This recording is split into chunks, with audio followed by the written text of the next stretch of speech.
Although the title of my presentation is Development of Qawwali in Awadh region, but actually I would stress that it's more about the development of Sufi literature in Awadh region rather than just Qawwali, because when we talk about Awadh region or the culture of Awadh, normally what comes to mind is Kathak or Thumri, Tappa, and those kind of musical genres, or even the Shia performative arts like the Noha and Marsiya and so on, or the architecture of Awadh or the food of Awadh.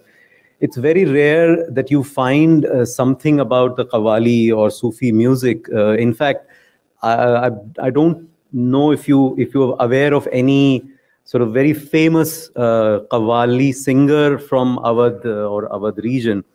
So it's not that they're not there. It's probably that many of these other forms, other musical forms, other cultural forms were highlighted because they were supported or patronized by the Nawabs or the Talukedars of the Awadh region. Qawwali has always been there because the Sufi shrines have always been there. So I'd like to take you back in time to what I would say the pre-Lucknow time, because all of us, when we think of Awadh, we think of Lucknow or the Nawabs of the Lucknow, but actually Lucknow became the capital of Awadh only in around 1774, whereas the Awadh or Ayodhya has existed since much earlier. And even the arrival of Islam and Sufism predates the emergence of Lucknow really. So when we think of Awadh, it's Ayodhya really. It's not Lucknow. Lucknow is a very late kind of development. And besides the town of Ayodhya or Faizabad, in terms of the political reach, the political control, Awadh was probably starting from this region and going all the way to Bengal. I mean, for some of the kings, some of the Delhi sultans, the Khiljis, and so their kind of control went on till the region of Bengal. So the whole area was called in a way Awadh for some of them. Now, what happens to the arrival of Islam or the arrival of the Muslim rule? So, interestingly, in Ayodhya town, there is a cemetery, there is a Qabristan which is called Khurd Makkah, or the Little Mecca. Now, imagine in Ayodhya, which today is such a controversial place with all this Ram Janambhoomi movement and all. There is a place which is called Khurd Makkah, or the Little Mecca, where some of the most important, some of the really old Sufis and saints have been buried, and not just Sufis and saints.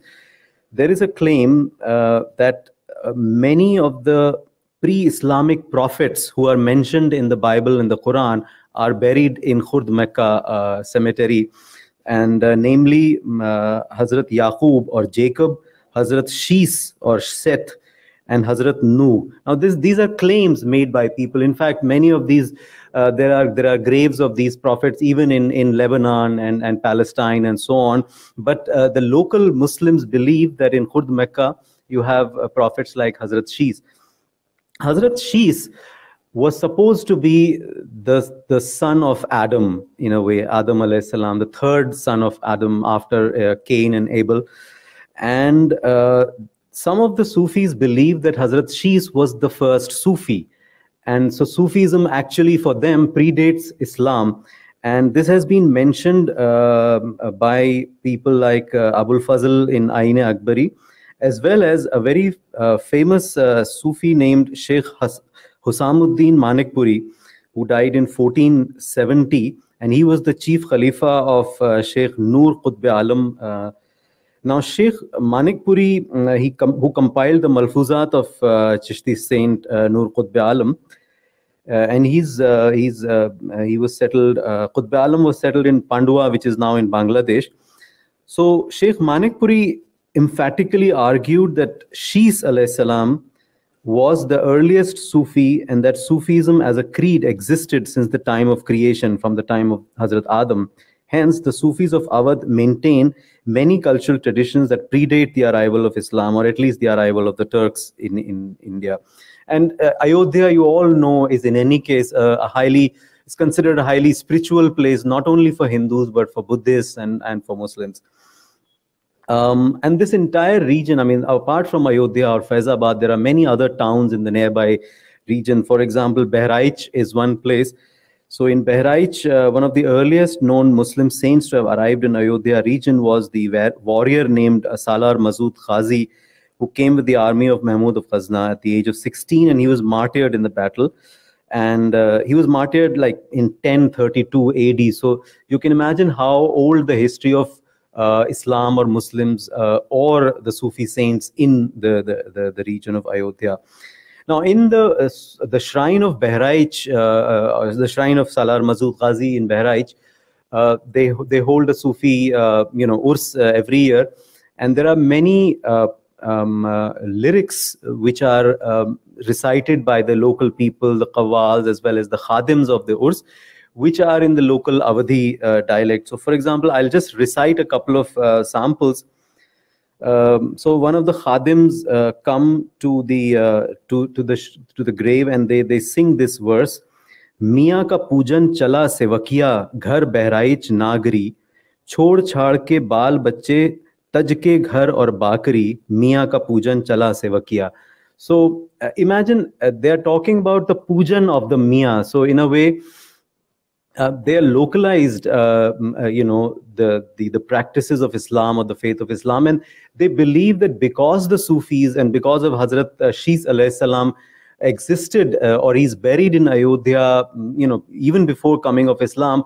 So which means that Sufism predates Islam, and therefore all the cultural traditions, all the rituals, all the symbolism is something that we can follow. And many of these are actually Chishti Sufis. So it's a very interesting study that somebody needs to do. I mean, very little work has been done on the concept on Sufism in the Ayodhya region. As I said, in the cemetery of Ayodhya, this place called Khurd Mecca, there is somebody buried there. His name is Qazi Khidwatuddin, who came from Central Asia on the behest of Usman Haruni, who was the Sufi master of Muinuddin Chishti in Ajmer. And Qazi Khidwatuddin is considered to be the ancestor of the famed Qidwais of Lucknow, and he died in 1208 and was buried in the complex, which has now been demolished, in the Babri Masjid complex. And many of these early Sufis and scholars practiced listening to sermons and samas and poetry for their mystical and devotional experiences. And the information about them, we find many of these, details from the Malfuzat or hagiographical accounts that have been written by their disciples. Sheikh Badruddin Waiz, an orator par excellence from Ayodhya, lived in the period of Alauddin Khilji, and his spirited sermon gatherings were attended by all and made much of the audience to faint with crying. The early Sufis may not have strictly followed the doctrine of any one Sufi order such as Chishti, Qadri, Sohrawardi or Qalandari, although Chishti Silsila was definitely one of the more popular orders. Similarly, in the same region of Ayodhya, we have Sayyid Ashraf Jahangir Samnani, who's buried in Kichhocha Sharif. It's a small town near Lucknow. He came from Samnan in Iran, where he was born in 1308. And he was a Sufi of both Chishti as well as Qadri orders, and he naturally listened to the Sama and Qawwali. Before coming to Awadh, he had already stayed for some years in Uch town, which is now in Pakistan, near Multan, and also he spent some time in Bengal. It is said that when his time of death came at the ripe age of 120 years, Ashraf Jahangir asked for a mehfil of Sama to be arranged and died trembling like an injured bird, Murgh Bismil, while listening to a particular verse of poet Sadi. Similarly, many disciples of the Chishti Saint Nizamuddin Auliya of Delhi, or people from his lineage, were appointed spiritual heirs in Awadh. Qazi Muhyiddin Kashani was one of the important ones. He left his courtly job of a Qazi during Alauddin Khilji's reign and followed the mystic path. He would often disappear into the forest with his book of prayers to meditate. Then, of course, Nasiruddin Chirag Dehli, the most famous disciple of Nizamuddin Aulia, himself was born in Ayodhya around 1274, and his descendants still have connections with Ayodhya. There are many other Sufis such as Sheikh Shamsuddin Avadi, Jalaluddin Avadi, Jamaluddin Avadi, Qiwamuddin Avadi, Kamaluddin. There are many of these people who hail from Awadh, and they were either settled in Awadh or went to other places. Another disciple of Nizamuddin Aulia based in Awadh was Maulana Alauddin Neli. He died in 1360, and he was popular for giving powerful waaz or sermons about mysticism. His Friday sermons were even attended by the famous Arab traveler Ibn Battuta, who describes them as full of ecstasy with regard to the listeners. During one of Neli's sermons, when a particular ayat of Quran was recited, a restless listener in the mosque reacted with a loud scream. When the passage was repeated during the session, the person screamed with ecstasy again and again and ultimately died on the spot. Ibn Battuta claims to have attended his funeral too. One can find many other accounts about early Sufis of Awadh with deep interest in poetry and music. For instance, Sayyid Ali of Jaunpur was never particular about any specific song or style of music. He says that I can get wajd or ecstasy with any ghazal or verse being recited. He would say, similarly, Maulana Adhan Jaunpuri, born in 1452, he lived for over 100 years, and he used to get mesmerized by listening to qawwali that he had, and he had to be controlled by over 10 people in his old age. Sheikh Adhan is said to have organized mahfils of Sama in Babar's court along with another courtier, Sheikh Dhoran. Moreover, Adhan's disciple Sheikh Banju, a very sweet singer from Jaunpur, got employed with King Akbar and was rewarded suitably. Now, if some of you who are familiar with Lucknow, you must be knowing that the famous Sufi shrine of Lucknow is this the Dargah of Hazrat Shah Mina Chishti, who died in 1479. He was the son of another Sufi Sheikh Qiwamuddin and a disciple of Sheikh Sarang, and being initiated into not only Chishtiya but also Qadriya, Sohrawardiya and Qalandariya. Shah Mina is attributed with many miracles. Mahfils of Qawwali and Sama are still held in his shrine. Hussain Shah Sharqi, the ruler of nearby Jaunpur, had already played an important role in the evolution of several forms of classical music, especially Khayal. According to some, Sharqi's court had benefited and influenced from the experiments in music carried out by composers like Amir Khusro in Delhi via the blending of Indian and Central Asian musical forms. It was in Kannauj that Sufi Sheikh Abdul Wahid Bilgrami from the nearby Qasba Bilgram spent part of his life later in the century. He must have heard of a lot of Krishna songs or Vishnu Padas, for he suggested a Sufi mystical interpretation of the terms found in Dhrupad and Vishnupad songs in the Persian text that he called Haqaiq-e Hindi, or the truths of India. This includes a systematic treatment of terms related to the story of Krishna. So there are many of these, there's a whole rich tradition of Sufi literature that was produced in Ayodhya. Some long poems known as the Premakhyans or Sufi romances were written mostly in Awadh region between 14th and 16th century.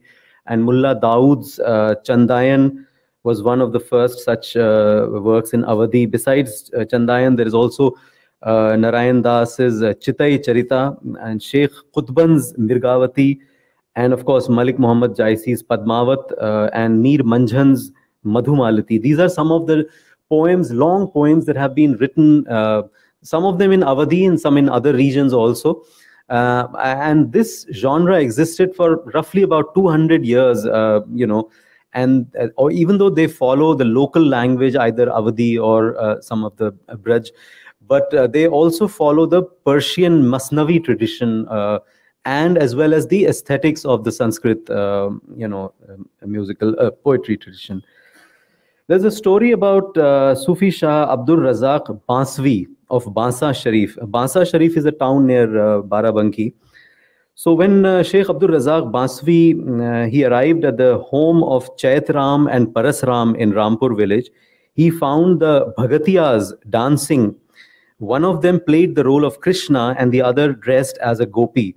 They sang Sant Kabir's dohas. Moved by their songs, the Hazrat fell into a trance. Meanwhile, the singing reached a high-pitched note. This is when Hazrat, now under the spell of the divine, opened his eyes. The audience, Hindus and Muslims, zamindars, bairagis, and fakirs, were moved to tears. All those present, rich and poor, were spellbound. So there are many stories that you find from the tazkiras of the Sufis where, they were listening to poetry or music, which may not have been, Islamic in any way, but and of course, Krishna Bhakti was the most important, theme in much of this poetry. So when the Nawab Asif-ud-Daula shifted his capital from Faizabad to Lucknow in 1775, he and his and later Nawabs nurtured all kinds of cultural and literary activities and talent in the new capital. With the decline of Mughal Empire in 18th century, many of the talented musicians and artists started migrating to Awadh. Hence, Lucknow slowly became a platform where best talent of the North India was gathering and entertaining the Nawabs, etc. So there you know that all these genres like, Tappa and Thumri and Hori and Kajri and of course dance forms like Kathak evolved. Now, among the unique institutions of Lucknow that did support Sufi ideology and Qawwali is one known as the Firangi Mahal. Firangi Mahal, there's some Firangi or some European who had lived there, so that's why it's called Firangi Mahal. It refers to one of the earliest Muslim families migrating into Awadh from Afghanistan region. And Mullah Nizamuddin, a prominent member of the family from 17th century, who was also a disciple of Abdul Razak Basvi, compiled the syllabus for the Islamic madrasas in India, which is known as Dars-e-Nizami. Even today, in much of the madrasas in India, the syllabus which is followed is called Dars-e-Nizami, and it was designed by Mullah Nizamuddin. And besides being the author of hundreds of books and exegesis of older works on philosophy, jurisprudence, religion, literature, etc., the members of Firangi Mahal family were also Sufis themselves. Many family members not only composed mystical poetry, but also listened to Sama. According to Maulana Azad, several members of Firangi Mahal were well versed in music. Now, I'd like to mention here one of our friends and scholars who recently passed away, Salim Qidwai, and I had a conversation with him about Firangi Mahal being a platform where music and Qawwali was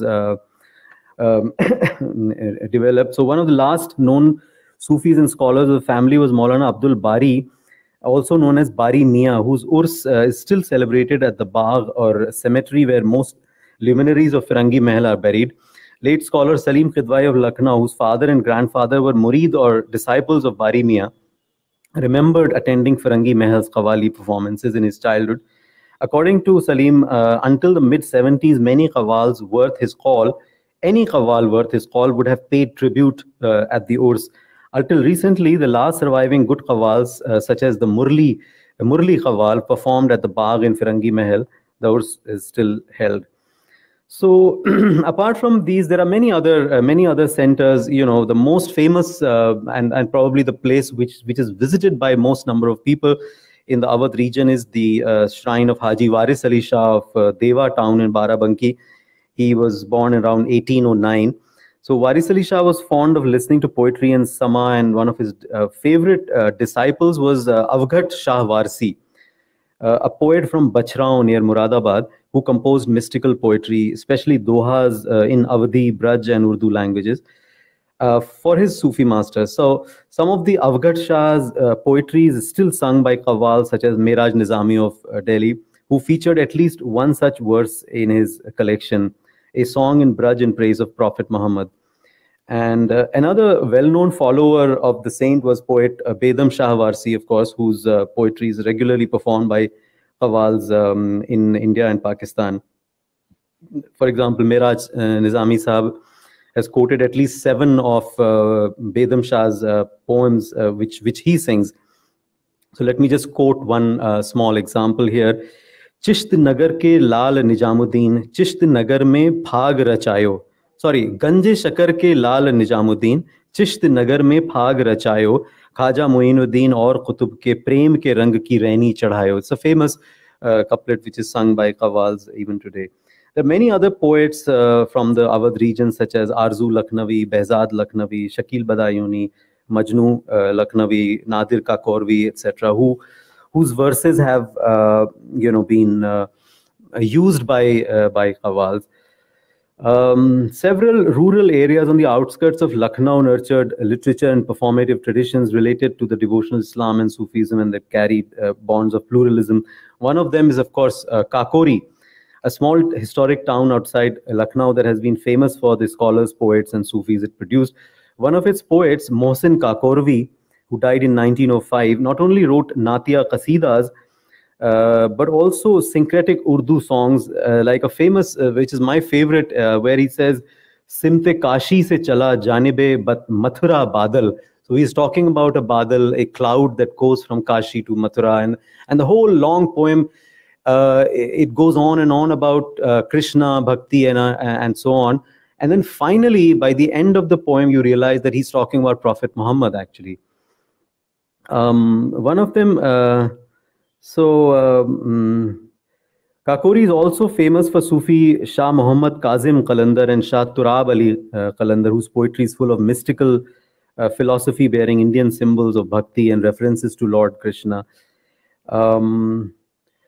Poet Hasrat Mohani, born in 1875 at Unnao near Lucknow, was also a great admirer of Krishna and wrote Urdu verses celebrating the romantic lore of Krishna and Radha as Sufi symbols of love.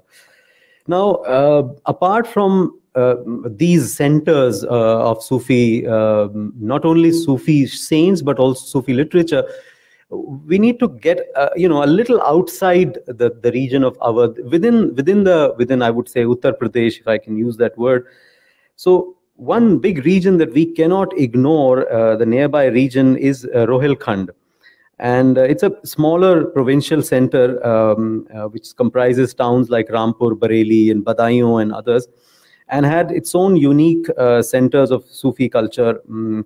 For example, Nizamuddin Aulia himself, we all know, was born in Badaयूं in 1238, and the tomb of his father, Sayyid Ahmad Bukhari, is still there and is visited by a large number of people. Then from Badaयूं, there are many poets like Fani Badayuni, Babu Haya Badayuni, who wrote mystical and romantic poetry. Similarly, Bareilly, we all know that anything which has to do with Sufi culture, people call it Barelvi in some ways. So Bareilly is the town, is known for the Islamic scholar Ahmad Raza Khan Barelvi, who was born in 1856, whose followers have sort of over the years inculcated a more syncretic and pantheistic Islam involving what are called the innovations or local religio-cultural practices, especially the listening of Sama. Another Sufi, Shahniaz Barelvi, died 1834, wrote hundreds of devotional and mystical poems in Persian and Urdu that are sung by Qawwals all over South Asia. For instance, the following is one of the Urdu ghazal that have been sung by even Pakistani vocalist Abida Parveen. I'm sure you must have heard of this. Ishq mein tere kohe gham sar pe liya jo ho so ho, aisho nishat zindagi chhod diya jo ho so ho. So Shahniaz Barelvi, there are many of his verses, his manqibats, and even his poems for Imam Ali and Saint Abdul Qadir Jilani, and for Muinuddin Chishti Rahmatullah alayh. He's written several of these. I'll just recite one small sample of that. रूठ गए मुँह से प्रीतम प्यारे, कहोरी में कैसे मनाऊं रे, बिरह की आग जरावत जियरा, उन बिन कैसे बुझाऊं रे. So you have this kind of language in many of the lyrics that are sung by Qawwals. Of course, I mean, there is a mix of the Awadhi and Braj also in many ways. Sometimes it's very difficult to differentiate between the two because they use similar words. But of course, some local, kind of stylistic differences are there. The region is named Rohilkhand due to the Rohilla Pathans who came from Afghanistan and settled there in 18th century. Among other towns, Rampur was probably one of the strongest and culturally richest provincial regions of after Lucknow, whose Nawabs patronized music and literary traditions, so much so that an entire gharana of school of classical music known as the Rampur Sahaswan Gharana evolved, at very well-known exponents having been active until today, while Nisar Hussain Khan, Ghulam Mustafa Khan, Ustad Hafiz Ahmad Khan of this Gharana regaled the audiences with their finest renditions of Khayal and Tarana. And its most famous maestro today is Rashid Khan, representing one of the greatest Khayal and Tarana singers. So now Rohilkhand, of course, has qawwals, and there are many qawwals. Rampur is a rich place full of many qawwals. I have been following, for example, Muhammad Ahmad Warsi Sahab, who comes very often to the Dargah of Nizamuddin, and we documented him. And of course, I would say that one qawwal who stands out really amongst much of Uttar Pradesh is, of course, Jafar Hussain qawwal of Badaयूं. I had I was fortunate to have met him in his house in Badaयूं. So I'll go into the details of what makes the qawwali of the Awadh region different from other regions, for example. Although there's hardly any difference, I mean, you will find similar kind of styles being performed. Now, one interesting part, why I mentioned the Rohilla Pathans having arrived in Rohilkhand, and obviously they would have some impact on the region. So these Pathans, they were like warriors really, and they would come. They had their own sort of musical styles and musical singing styles. So one of their song type is known as Chahar Bait. They are settled in Rampur, Bareilly, and many other places. And these Pathans, they still sing Chahar Bait. And Chahar Bait is like a warrior kind of a song where, these Pathans would gather at night around the fireplace, and they would have a duff, and they would start playing the duff, and they would have very, very, very energetic kind of singing. So that definitely has an influence on I would say the Chahar Bait literally means a quartet or a 4 lines. Although it sounds very much like any other Indo-Muslim musical, very little like any other Indo-Muslim musical form such as Qawwali, Ghazal. But Qawwali of Rohilkhand region, it seems, may have been influenced slightly by this high energy singing style of Pathans, especially the delivery of the lyrics. The duff are the main instruments of Chahar Bait singing that are not only played by a couple of group members, but also used to improvise a dance-like action of the singers. Solo recitation of the main poem is a moderate to slow tempo, is interspersed by vigorous repetitions or refrains of the lines. So the lyrics are very important in Chahar Bait, as well as the qawwali that has been sung in Rohilkhand and the nearby regions. For example, Habib Painter, the qawwal, who hailed from Aligarh, but he had traveled in much of these places, he had an emphasis on powerful lyrics rather than music and instrumentation. He would often write his own poetry and also use verses from Bhakti poets like Mirabai and Kabir. In the qawwali, which is sung here, before I go into that, let me just mention a few more qawwals from the region. Artists like Aghan Qawwal, Asif Ali, Farooq, Patrick Qawwal, Raju, and Sarwar Hussain. These people performed both at the shrines as well as the concerts. The town of Kakori itself boasted of many qawwals in 20th century, such as Ali Waris, Azimullah, Jafar Hussain, Kalam Muhammad, Umar, Nusrat, Rais, whereas Muhammad Zahir Khan came from the towns of Malihabad, and Murli Qawwal from Shahjahanpur. Interestingly, Murli Qawwal's father was called Kanhai Qawwal. So Kanhai, Kanha. And his son performed with the name Raju, even though they are Muslim. So much of their repertoire carries lyrics in local Bhojpuri or Awadhi dialect. But at least one important qawwali group hailing from Lucknow, whose live concert recording was released in 1983 by the gramophone company, is Afsar Hussain Khan Party. Afsar's rustic and seasoned voice reveals the traditional style of qawwali that was common in North India in much of the early 20th century. He sings several contemporary compositions such as Bedam Shah Warsi's Bekhud Kiye Dete Hain or Jigar Muradabadi's popular ghazals Ye Hai Mehkada Yahan Rind Hai. So I feel that the qawwals of this region, especially Rohilkhand and Awadh, they have a lot of emphasis on the lyrics. Especially they've used the contemporary Urdu poets such as Jigar Muradabadi or Bedam Shah Warsi. So is qawwali of Awadh region any different from, say, the qawwali style of Punjab or Pakistan, where it is equally or probably more active? In fact, probably Madan ji would talk more about the qawwali of Punjab. So what is really the difference? Is there a difference? One of the important differences is that Punjabi or Pakistani qawwals are characterized by a vigorous or powerful folksy style of singing in which rhythm and vocal intonations play a significant role. For example, in the case of late Nusrat Fateh Ali Khan Sahab or Abida Parveen.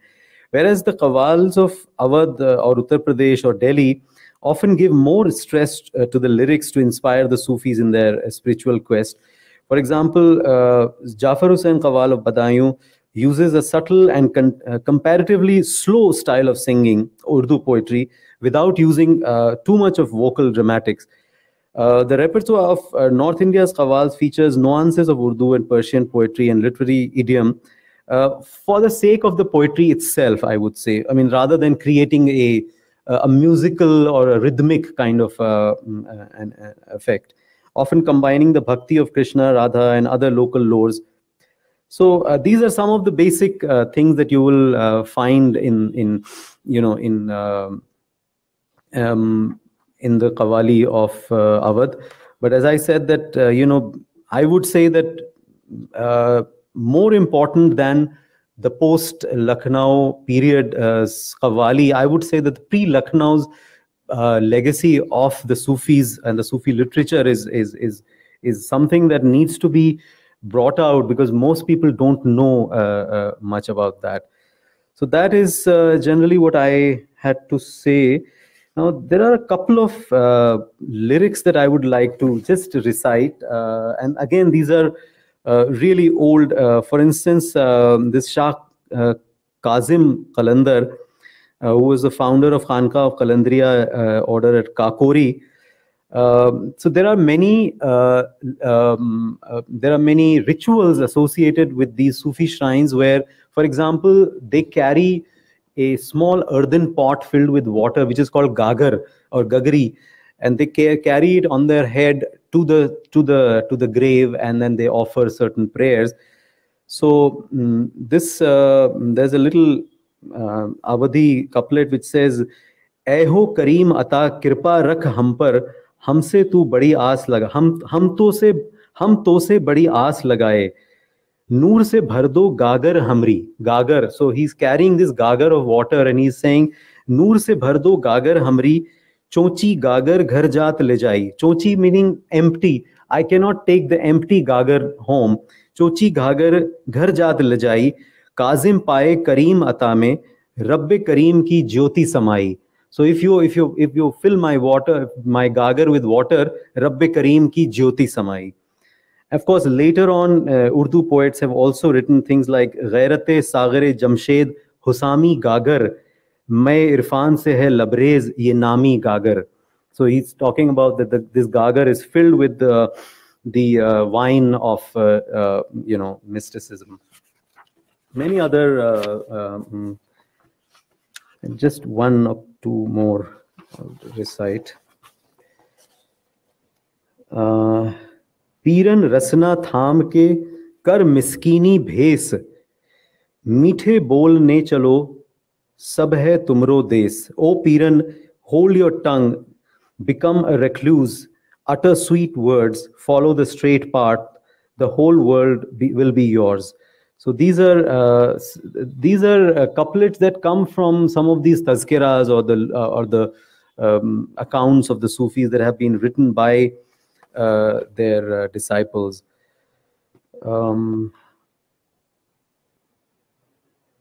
आयो जायो पीरना हमार अंगन होय jar, आयो जायो पीरना हमार अंगन होय जार, ढेलिया मार मोहे जगायो हम उठ लागब सार. O Piran, keep coming to my place whenever in trouble. Wake me up, even if in a deep sleep, I will be on your side. चाचर देखन हम जो गई पीरन के दरबार, देखत नैना जुब गयो बसेर गयो घर बार. So some of these poems come from 14th to 16th century. And now, interestingly, I had mentioned about this Sufi romances called the Premakhyans, which have been written by Mullah Dawood and Malik Muhammad Jaisi and all. Now, these Premakhyans, they carry a lot of Sufi symbolism, but they were never really sung by the qawwals. They were not really popularly performed at a Sufi shrine. They were more for the consumption of maybe the elite, the nawabs or the the talukadars of that time. So so there's a whole there are two kinds of parallel movements of literary movements that are moving. One is this Premakhyans or other kinds of classical poetry that has been composed in Awadhi, but that has been consumed by the elite, whereas the disciples of the Sufis or some other folk poets, they have been writing poetry which has been sung by the qawwals and so on. So this was just a kind of glimpse of some of the legacy of Sufi literature that you will find in Awadh region. I think I would stop here, and I would be happy to take questions if any. Yes. So if anybody would like to ask a question, we would be open to taking questions. So I would ask one question. Sure. That while you were doing the research on Awadh traditions, one very interesting aspect, like you said, Murli Qawwal, I've also heard that he was very famous and very good, are also traditions of writing Krishna in singing Krishna as Qawwali, which were very much part of the Kakori silsila and Khairabad, if I'm not mistaken. Yeah. So does that impact the amalgamation of Bhakti Sangeet into Qawwali in this region particularly, which did not happen that much in Delhi?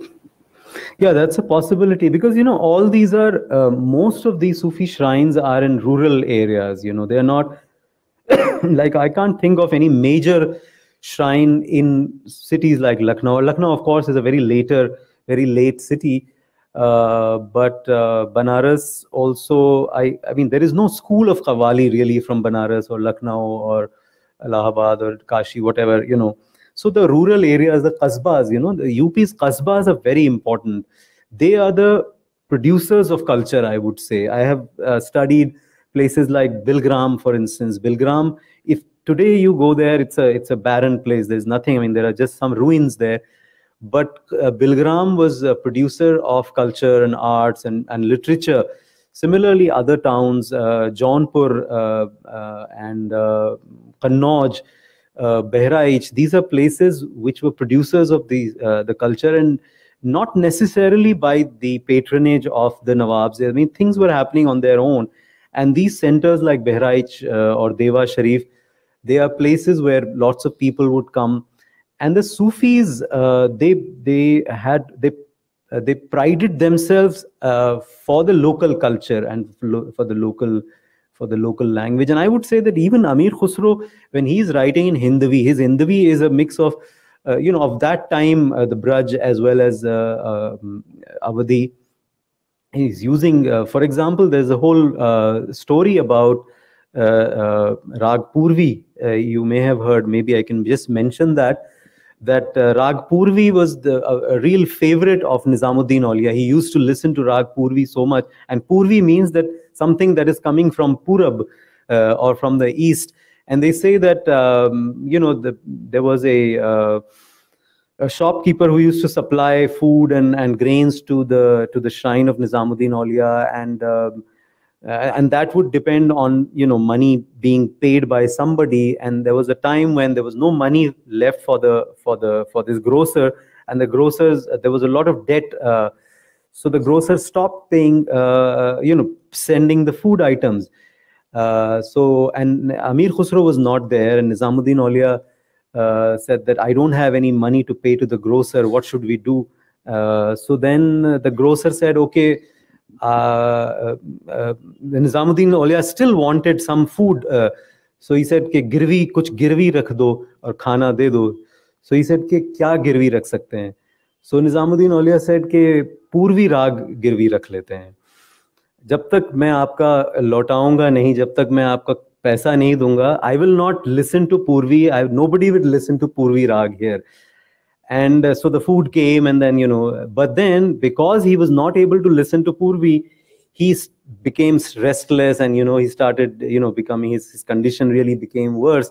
And then Amir Khusro was not there at that time. So after some days when he came back and he said, what's happening here? Why is he so unwell? So he said, "Ke Purvi Rag to girvi rakha hua hai. Kuch nahi sun pa rahe hain." So then he paid the debt, and then he came back singing Purvi Rag. So, they had a lot of, because, Nizamuddin Aulia had sent many of his disciples in different regions of the country, and Purab was one important region. And Purab, as I said, that it ranged from Lucknow area all the way to Bengal. So this entire region was called Purab. And all these places were folk, there were rural areas where they would have to communicate. All these Sufi saints, they had to communicate to the local people, and of course they can't communicate in Persian or Urdu. They would use and they would also use the musical styles. They would use singing and the local. So in that case, Braj and Avadi is very important, and Krishna Bhakti is very important in that. Any other question? Yeah.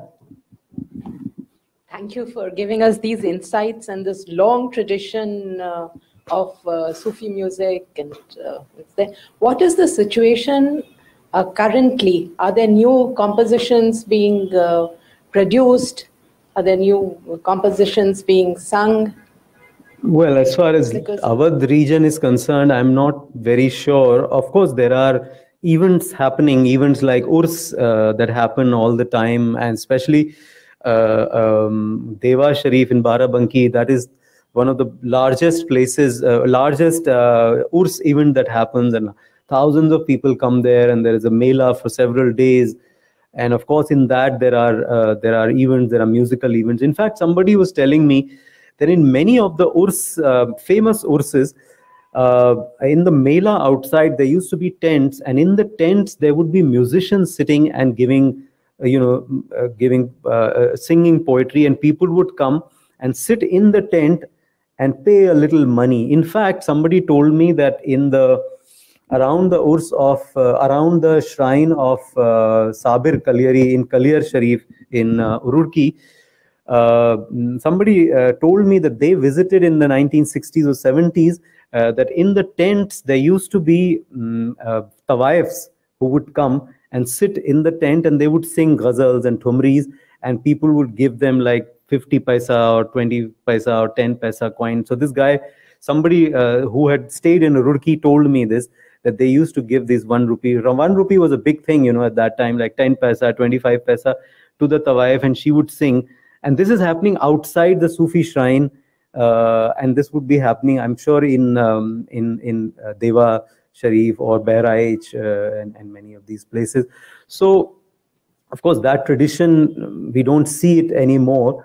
As far as the new thing being composed, I'm not very sure. I mean, I don't see any famous qawwals coming from the Awadh region. Of course, there in Delhi, there are many who are kind of struggling and trying to come up with new performances, and they are doing some new things, but I don't think there are any new songs being composed by the qawwals at the moment. In Pakistan, of course, it's a much more living tradition, I would say, but here qawwals are kind of just struggling to survive, and in order to survive, they would do wherever they are asked to come and perform. They are even performing in pubs in Gurgaon. I know And so, of course, they have to perform all kinds of things. I mean, many of the qawwals I know, they have been asked to sing, they've been asked to repeat what Rahat Fateh Ali Khan is singing in the movies, for example. So they just get the farmaish of singing Rahat Fateh Ali Khan's qawwali and nothing, and that would include film qawwalis also. So that's the kind of situation. I don't know in India if there are any new, in fact, if there are other people who've done study of the contemporary qawwals, they could, say something about that. Thank you. Okay, thank you. Thanks a lot.